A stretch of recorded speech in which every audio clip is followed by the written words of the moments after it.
Hello மக்களே, தமிழ்ல ரீசெண்டா ரிலீஸ் ஆன ஒரு புது படத்தை தாங்க சொல்றேன். என்னன்னு முழுசா தெரிஞ்சுக்க நம்ம 2G சினிமா சேனலை மறக்காம சப்ஸ்கிரைப் பண்ணுங்க.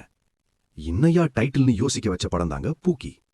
கதை எப்படி இருக்க போகுது, இந்த ஆக்டரை படத்துல நடிக்க வச்சது ஓகேவா இல்லையான்னு வீடியோவை ஃபுல்லா பார்த்து தெரிஞ்சுக்கோங்க. படத்தோட ஒன்லைன் என்னன்னா, ஒரு லவ் கப்பிள்ஸ்குள்ள எதிர்பாராத விதமா ஒரு பிரேக்கப் அண்ட் எதனால பிரேக்கப், ஹீரோவும் ஹீரோயினும் பல போராட்டத்துக்கு அப்புறம் மறுபடியும் ஒன்னு சேர்ந்தாங்களா இல்லையாங்கிறது கிளைமேக்ஸ். ஆனா ஒரு யூஷுவல் லவ் ஸ்டோரியா கொண்டு போகாம அதுல என்ன சேஞ்சஸ் பண்ண முடியுங்கிறத சூப்பரா காட்டியிருக்காரு படத்தோட டைரக்டர் கணேஷ் சந்திரா. இந்த ஜெனரேஷன்ல ஒரு டிஜிட்டல் லவ் பிரேக்கப், சுத்தி இருக்கிற ஃப்ரெண்ட்ஸ் சர்க்கிளால ஹீரோவும் ஹீரோயினும் ஈகோ கிளாஷ் ஃபைனலி எப்படி சேர்த்தாங்க, கேட்கவே செம்ம இன்ட்ரெஸ்டிங்கா இருக்கும்ல. இந்த படத்துல ஒரே ஒரு ரொமான்டிக் பெப்பி சாங் நல்லா வந்திருக்குன்னே சொல்லலாம். படத்துல காட்டின ஃபர்ஸ்ட் பிரேக்கப் சீனோட இமோஷன்ஸ் அண்ட் அங்கங்க கொஞ்சம் அந்த அனிமல் வாய்ஸ் காமெடின்னு இது எல்லாம் எனக்கு பிடிச்ச விஷயமா இந்த படத்துல நோட் பண்ணுது. இந்த படம் லவ் சப்ஜெக்ட் மூவின்னு மென்ஷன் பண்ணியிருந்தாலுமே எங்கேயுமே பெருசா ரொமான்ஸ் சீன் இல்லாதது கொஞ்சம் டிசப்பாயின்மெண்டா இருக்கு. ஆனா படத்தோட இன்ட்ரோ கட் ட்ரெய்லர்ல வேற தேங்க்ஸ் டு எஸ்டிஆர்னு கிரெடிட் சீன் வேற, எதற்காக எஸ்டிஆரை காட்டினாங்கன்னு ஒன்னு புரியல. சோ இந்த பூக்கி பாக்குறவங்களுக்கு ஒரு ஃபுல் மூவி பார்த்த ஃபீல் வரக்கூடாதுன்னு அங்கங்க இன்ஸ்டாகிராம் ரீல்ஸையும் யூடியூப் ஷார்ட்ஸையும் ஃபுல்லா பார்த்த எப்படி இருக்கீங்கிறத சூப்பரா ஹஹான்னு காமிச்சிருக்காங்க படத்தோட டீம். படத்தோட ஃபர்ஸ்ட் ஹாஃப ப்ராப்பரான நரேஷன்ல கொண்டு போகலையோன்னு தோணுது.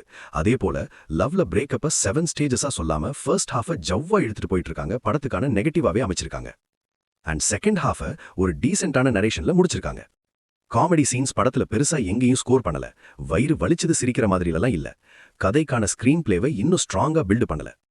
இந்த படத்துல இன்னொரு ஷாக்கிங்கான விஷயம் என்னன்னா, ஒரு சூப்பரான ஆக்டர்ஸை ப்ராப்பரா யூஸ் பண்ணியோன்னு விஜய் ஆண்டனியை வில்லனா கொண்டு வந்ததுதான். மியூசிக்கை பொறுத்தவரை ஃபர்ஸ்ட் ஹாஃப்ல வந்த 4-5 பாட்டுமே கிட்டத்தட்ட ஒரே மாதிரி இருந்தது, கேட்க சுமாரா இருந்துச்சு. ஒருவேளை கேட்க பிடிக்குமான்னு தெரியல. உங்களுக்கு சாங்ஸ் ஓகேவா இல்லையான்னு கமெண்ட் பண்ணுங்க. டெக்னிக்கல் வைஸ் பார்த்தா எடிட்டிங்கை இன்னும் செமையாவே பண்ணிருக்கலாம்னு தோணுது. இந்த படத்துக்கான ஓவரால் ரிவ்யூஸ் அண்ட் கிரிட்டிக்ஸை ஒன்னா வச்சு பார்த்தா 3.1 அவுட் ஆஃப் 5 கொடுக்கலாம். பிகாஸ் சரியான ஒரு இமோஷனல் கனெக்ட் இல்லைன்னு தோணுது படத்தை பார்க்கும்போது. அண்ட் இந்த படத்தோட விஷுவல்ஸ் மூவியா தெரியல, ஒரு சோஷியல் மீடியா ஃபீட் மாதிரி இருக்கு. இதை இன்னும் மாத்தினா பெட்டரா வந்திருக்கும். பட் படத்துல நடிச்ச எல்லாரோட ஆக்டிங்கும் சூப்பர்.